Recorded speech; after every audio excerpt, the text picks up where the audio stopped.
Okay, guys, I'm going to read you a book called Pumpkin Town, and it is written by Katie McKee and illustrated, which means the pictures were drawn by Pablo Bernasconi. Jose and his family grew pumpkins. That growing began with shiny seeds, which were followed by long vines, and those vines grew every which way. The pumpkins grew every which way, too, from small to fat and tall. You see it good? The Jack Be Littles could be dropped into pockets. The Happy Jacks were bigger, and a strong enough boy could carry just one. The Big Moons were bigger still, too large for 5 boys to roll. It must be a big pumpkin if 5 boys can't roll it. Come fall, Jose and his family would gather the pumpkins and collect the vines. Then 2 trucks took the fruit to faraway cities. Fruit? Did you know pumpkins were fruit? Some were hollowed out and carved, and some were saved for pies. I like pumpkin pie. I've seen some of your all's carvings, too. But before the truck took the pumpkins, Jose and his family saved a few. They needed the seeds. When it came to saving pumpkins, Jose's father always said, save only the best and sell the rest. So Jose and his brothers hollowed out the best pumpkins and saved only the biggest, brightest seeds. Look at those seeds. Can you see them? I saved all those big seeds.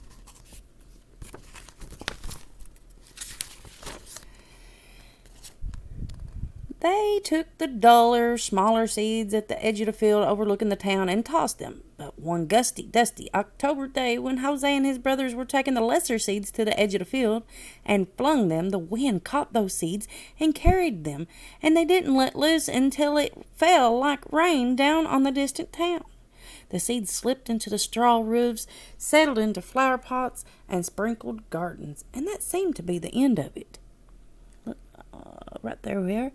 Look at them seeds coming down on them houses. And they do have straw roofs. Next spring, rain awoke those small seeds and plants began. The more rain fell and the vines grew every which way, and they wrapped around the chimneys and wound through the corn. At first, the townspeople liked the vines, for they were lovely and delicate. But then, can you see it? The vines began to climb up and down and all around, growing leafy and thick. They snaked green and silent through one window and out another. Eee, that girl's cat was stuck in a vine. There we go. Can you see it good? The fruit grew and grew and grew every which way. Soon the townspeople were stepping over pumpkins and around pumpkins, under pumpkins. It was hard to even walk a block. Rooftops sagged and under the weight of the Big Moons. Remember, those were the ones 5 boys couldn't roll. Fences fell, and when the wind blew, you had to dodge Happy Jacks and Jack Be Littles from falling from trees. Nothing is worse than pumpkins, groaned the townspeople. They don't look very happy at all, do they?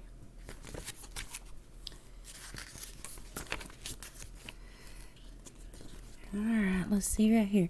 Meanwhile, up on the mountainside, Jose and his family cut and stacked their pumpkins, saving only the best. And then when they were done, they stepped back and said, nothing is better than pumpkins. But when Jose and his family looked down at the town and it looked odd. It just seemed so green and orange. Look at it.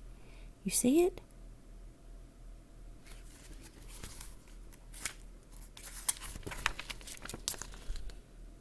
Since their field work was done, and because Jose and his brothers were curious, they walked into town the next day, where they saw more vines and more pumpkins than they'd ever imagined.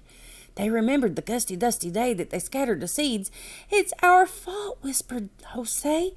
We must do something, whispered his brothers. We rest for now, whispered Jose. Look at him.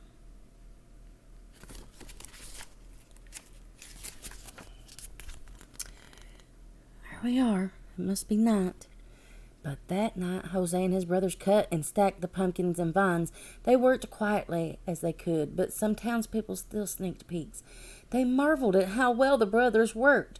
The brothers climbed up poles and twined through the trees and snaked silent through the one window and out the other, gathering, stacking pumpkins and vines. You see, they're going everywhere to pick them pumpkins. When the townspeople awoke, look at that. When the townspeople awoke, they discovered a mountain of pumpkins and a hill of vines and a mound of tired brothers. Uh-oh, there they are. They're laying down. I didn't see them. While the brothers slept, the townspeople filled the wagons and hay and set 5 great watermelons between Jose and his brothers in thanks for their aid. And that means their help. That wagon took the brothers back to their home, where they laid in the glossy grass, still sleeping. When their father found them, he asked them what they had done to deserve such great watermelons. "We just helped the townspeople with their harvest," the brothers said, which was true, and nothing more was said. That daddy looks confused. Down in town, 5 trucks came for the mountain of pumpkins, and the townspeople were a grand sum of money for all that fruit. Nothing is better than pumpkins, they said. Much of the money went toward a feast held around a bonfire made by burning the hills of vines. It was decided then that the rest of the pumpkins and the money was spent to carve a statue of the 5 mysterious brothers who had made the mountain of pumpkins. I wonder what a statue of 5 brothers would look like. Reckon it's in here? Look at them. I think they like that watermelon. It took all of next week for the townspeople to repair the roofs and the fences, and it took all of that week for Jose and his brothers and his fathers to eat the great gift. The melons were so sweet that Jose and his family said nothing is better than watermelons.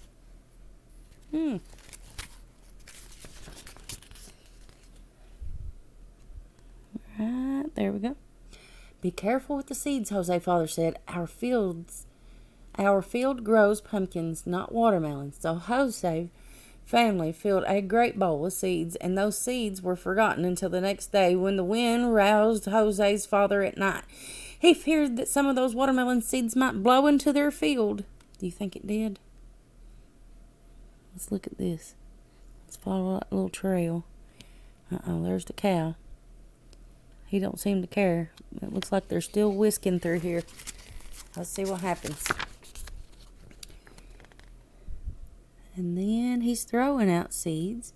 By moonlight, he carried the bowl to the edge of the field and tossed the seeds. The wind caught those seeds and carried them and didn't let loose until they fell like rain down on the town.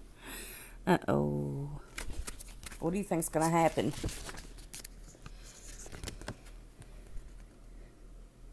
There we go. The watermelon seeds slipped into the straw roofs and settled into flower pots and sprinkled the gardens and slid into the soil around the statue of Jose and his brother. And that seemed to be the end of it. What do you think? What do you think happened? Look at this picture. Do you think the watermelon will grow in that town like the pumpkins did? I think it might.